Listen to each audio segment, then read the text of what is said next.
In this video, we talk about the remaining area lights. As I mentioned, we have a few other area lights based on their shapes other than the quad light that we discussed in the previous lesson, including cylinder, disc, mesh, and point light. We talk about mesh light in its specific lesson later on, and in this lesson, we take a brief look at the point, disc, and cylinder lights. When I say area light, I mean a light that emits from a surface or an area, not a point. So first, let's run the IPR and make sure the IPR camera is camera 01. Now let's get out of that camera for a moment and add a point light and position it in the scene.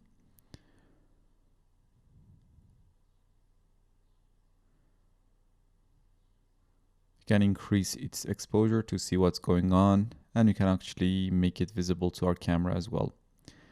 Now, by default, the point light is an omni light that emits light from one point in space in all directions. But simply by increasing its radius parameter, you can get a sphere light. The same rule applies here. The bigger the sphere, the more diffuse the shadows, and the smaller the sphere, the sharper the shadows.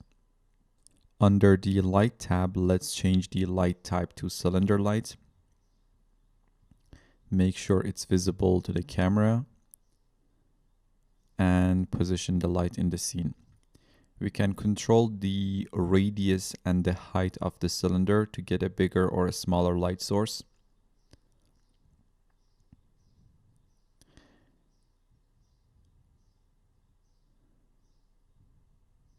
And the rest of the parameters are the same as the quad light.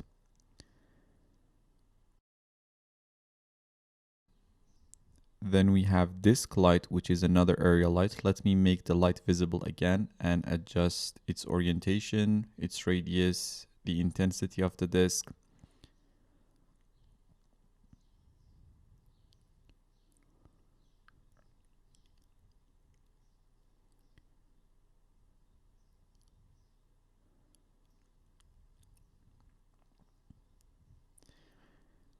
If you remember, you can simply turn a quad light into a disc light using the roundness parameter. Notice that the parameters like roundness and soft edge are specific to the quad light and you can't find them in other light shapes. So in this lesson, we discussed point, cylinder, and disc light. See you in the next one.